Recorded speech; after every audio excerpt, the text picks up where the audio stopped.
풀은 마르고 꽃은 시드나 우리 하나님의 말씀은 영원히 서 있다. 복음잡화점 성경 통독 67일째 우리 욥기 이제 11장에서 20장까지 함께 읽으시겠습니다. 욥기 11장 소발의 첫 번째 발언. 나아마 사람 소발이 욥에게 대답하였다. 내가 하는 헛소리를 듣고서 어느 누가 잠잠할 수 있겠느냐. 말이면 다 말인 줄 아느냐. 네가 혼자서 큰 소리로 떠든다고 해서 우리가 대답도 하지 못할 것이라고 생각하느냐. 네가 우리를 비웃는데도 너를 책망할 사람이 없을 줄 아느냐. 너는 내 생각이 옳다고 주장하고 주님 보시기에 네가 흠이 없다고 우기지만 이제 하나님이 입을 여셔서 내게 말씀하시고 지혜의 비밀을 내게 드러내어 주시기를 바란다. 지혜란 우리가 이해하기에는 너무나도 어려운 것이다. 너는 하나님이 내게 내리시는 벌이 내 죄보다 가볍다는 것을 알아야 한다. 내가 하나님의 깊은 뜻을 다 알아낼 수 있느냐? 전능하신 분의 무한하심을 다 측량할 수 있느냐? 하늘보다 높으니 네가 어찌 미칠 수 있으며 수월보다 깊으니 네가 어찌 알 수 있겠느냐? 그 길이는 땅끝까지의 길이보다 길고 그 넓이는 바다보다 넓다. 하나님이 두루 지나다니시며 죄인마다 쇠고랑을 채우고 재판을 여시면 누가 감히 막을 수 있겠느냐? 하나님은 어떤 사람이 잘못하는지를 분명히 아시고 악을 보시면 곧바로 분간하신다. 미련한 사람이 똑똑해지기를 바라느니 차라리 들나귀가 사람 낳기를 기다려라. 내가 마음을 바르게 먹고 내 팔을 그분 쪽으로 들고 기도하며 악에서 손을 떼고 내 집안에 불의가 깃들지 못하게 하면 너도 아무 부끄러움 없이 얼굴을 들 수 있다.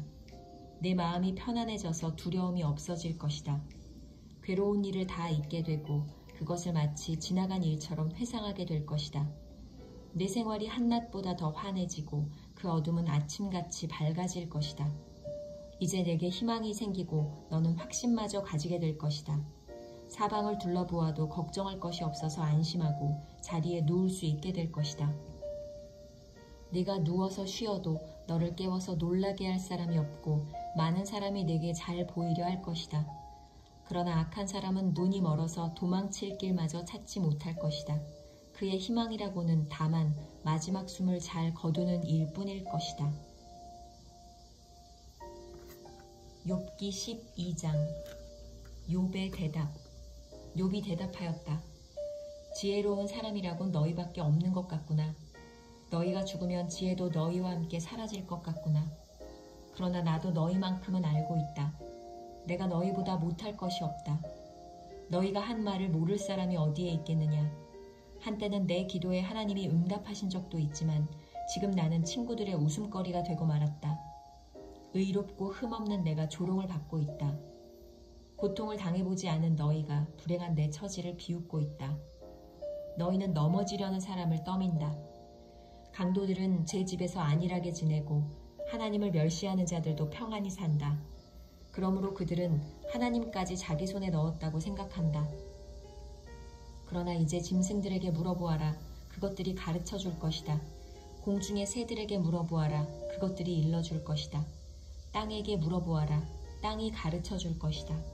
바다의 고기들도 일러줄 것이다. 주님께서 손수 이렇게 하신 것을 이것들 가운데서 그 무엇이 모르겠느냐. 모든 생물의 생명이 하나님의 손 안에 있고 사람의 목숨 또한 모두 그분의 능력 안에 있지 않느냐. 귀가 말을 알아듣지 못하겠느냐. 혀가 음식 맛을 알지 못하겠느냐. 노인에게 지혜가 있느냐.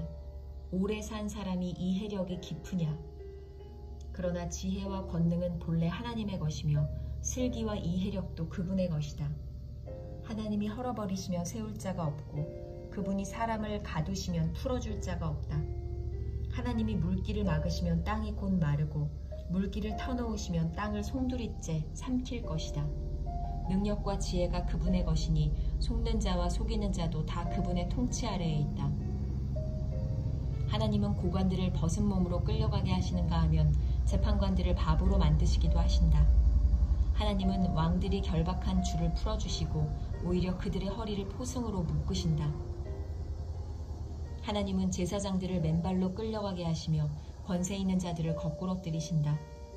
하나님은 자신만만하게 말을 하던 사람을 말문이 막히게 하시며 나이든 사람들의 분별력도 거두어 가시고 귀족들의 얼굴에 수치를 쏟아부으시며 힘있는 사람들의 허리띠를 풀어버리신다. 하나님은 어둠 가운데서도 은밀한 것들을 드러내시며 죽음의 그늘조차도 대낮처럼 밝히신다. 하나님은 민족들을 강하게도 하시고 망하게도 하시고 뻗어나게도 하시고 흩어버리기도 하신다. 하나님은 이 땅 백성의 지도자들을 얼이 빠지게 하셔서 길없는 거친들에서 방황하게 하신다. 하나님은 그들을 한 가닥 빛도 없는 어둠 속에서 더듬게도 하시며 술 취한 사람처럼 비틀거리게도 하신다. 욥기 13장 계속되는 욥의 대답. 내가 이 모든 것을 내 눈으로 똑똑히 보고 내 귀로 다 들어서 안다. 너희가 아는 것만큼은 나도 알고 있으니 내가 너희보다 못할 것이 없다. 그러나 나는 전능하신 분께 말씀드리고 싶고 하나님께 내 마음을 다 털어놓고 싶다. 너희는 무식을 거짓말로 때우는 사람들이다. 너희는 모두가 돌팔이 의사나 다름없다. 입이라도 좀 다물고 있으면 너희의 무식이 탄로나지는 않을 것이다. 너희는 내 항변도 좀 들어보아라. 내가 내 사정을 호소하는 동안 귀를 좀 기울여 주어라. 너희는 왜 허튼 소리를 하느냐? 너희는 하나님을 위한다는 것을 빌미 삼아 알맹이도 없는 말을 하느냐? 법정에서 하나님을 변호할 셈이냐? 하나님을 변호하려고 논쟁을 할 셈이냐? 하나님이 너희를 자세히 조사하셔도 좋겠느냐? 너희가 사람을 속이듯 그렇게 그분을 속일 수 있을 것 같으냐? 거짓말로 나를 고발하면 그분께서 너희의 속마음을 여지없이 폭로하실 것이다. 그분의 존엄하심이 너희에게 두려움이 될 것이며 그분에 대한 두려움이 너희를 사로잡을 것이다. 너희의 격언은 한낱 쓸모없는 잡담일 뿐이고 너희의 논쟁은 흙벽에 써놓은 답변에 불과하다. 이제는 좀 입을 다물고 내가 말할 기회를 좀 주어라. 결과가 어찌 되든지 그것은 내가 책임지겠다. 나라고 해서 어찌 이를 악물고서라도 내 생명을 스스로 지키려 하지 않겠느냐. 하나님이 나를 죽이려고 하셔도 나로서는 잃을 것이 없다. 그러나 내 사정만은 그분께 아뢰겠다. 적어도 이렇게 하는 것이 내게는 구원을 얻는 길이 될 것이다. 사악한 자는 그분 앞에 감히 나서지도 못할 것이다. 너희는 이제 내가 하는 말에 귀를 기울여라. 내가 하는 말을 귀담아 들어라. 나를 좀 보아라. 나는 이제 말할 준비가 되어 있다. 내게는 내가 죄가 없다는 확신이 있다. 하나님, 나를 고발하시겠습니까? 그러면 나는 조용히 입을 다물고 죽을 각오를 하고 있겠습니다. 욥의 기도. 내가 하나님께 바라는 것은 두 가지밖에 없습니다. 그것을 들어주시면 내가 주님을 피하지 않겠습니다. 나를 치시는 그 손을 거두어 주시고 제발 내가 이렇게 두려워 떨지 않게 해주십시오. 하나님께서 먼저 말씀하시면 내가 대답하겠습니다. 그렇지 않으시면 내가 먼저 말씀드리게 해주시고 주님께서 내게 대답해 주십시오.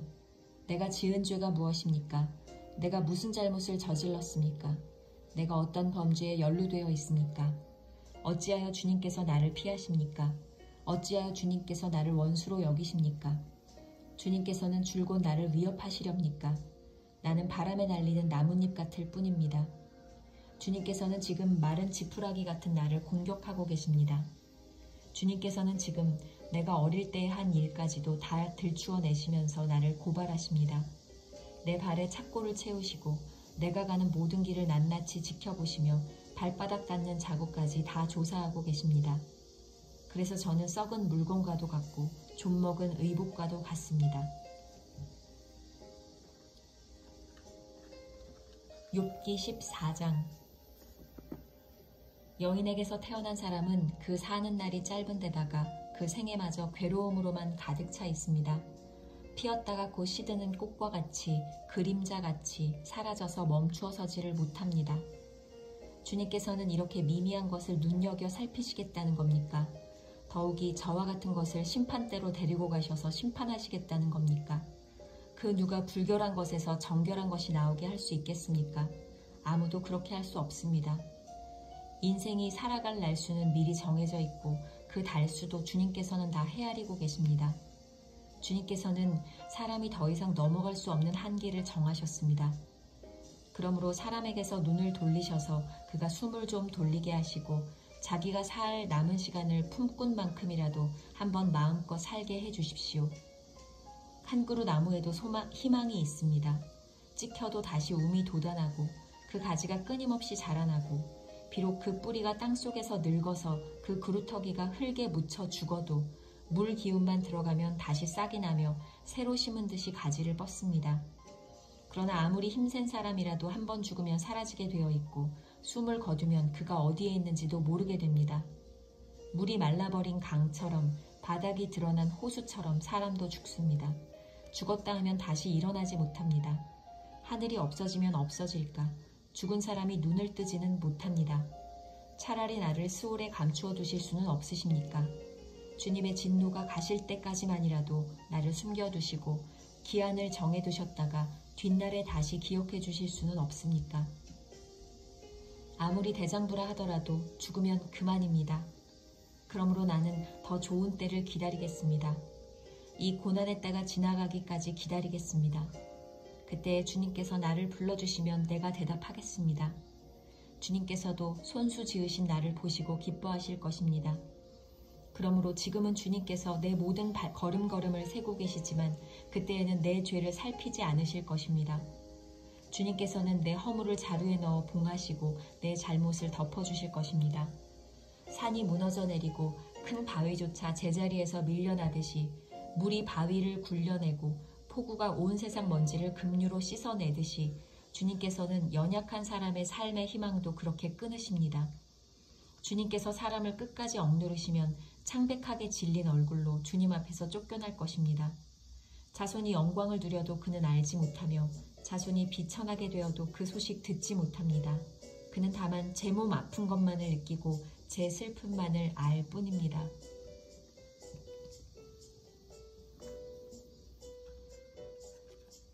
욥기 15장 엘리바스의 두 번째 발언. 대만 사람 엘리바스가 대답하였다. 지혜롭다는 사람이 어찌하여 열을 올리며 궤변을 말하느냐. 쓸모없는 이야기로 논쟁이나 일삼고 아무 유익도 없는 말로 다투기만 할 셈이냐. 정말 너야말로 하나님을 두려워하는 마음도 내던져버리고 하나님 앞에서 뉘우치며 기도하는 일조차도 팽개쳐버리는구나. 내 죄가 내 입을 부추겨서 그 혀로 간사한 말만 골라서 하게 한다. 너를 정죄하는 것은 내 입이지 내가 아니다.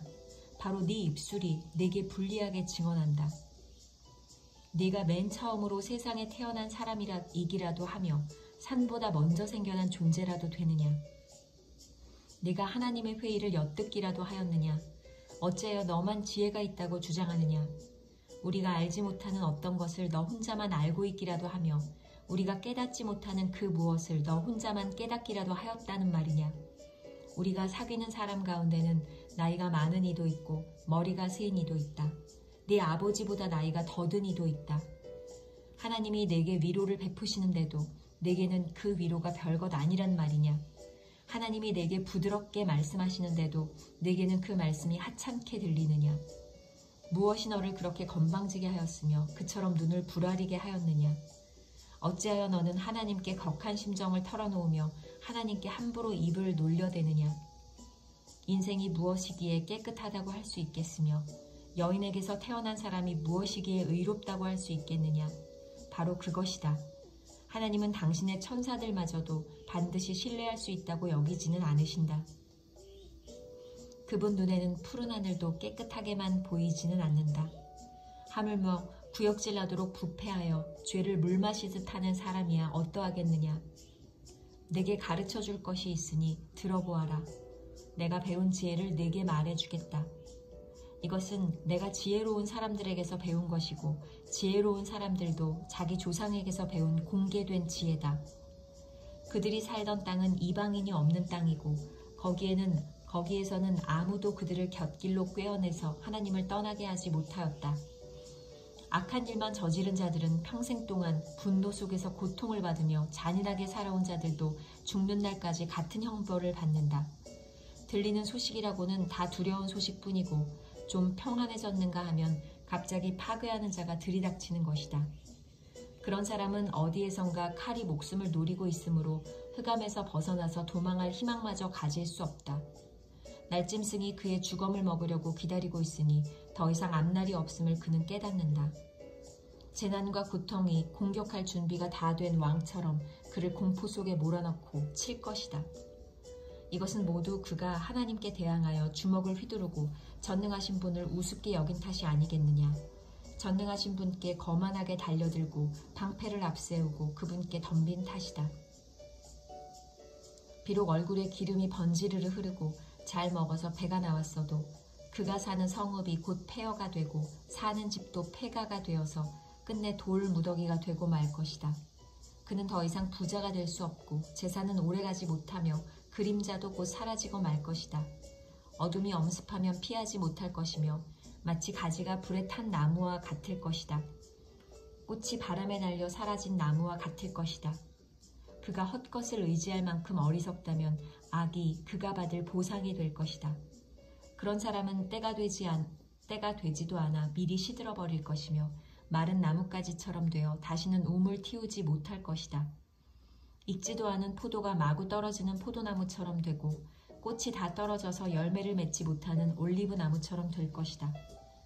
하나님을 두려워하지 않는 무리는 이렇게 메마르고 뇌물로 지은 장막은 불에 탈 것이다. 재난을 잉태하고 죄악만을 낳으니 그들의 뱃속에는 거짓만 들어있을 뿐이다.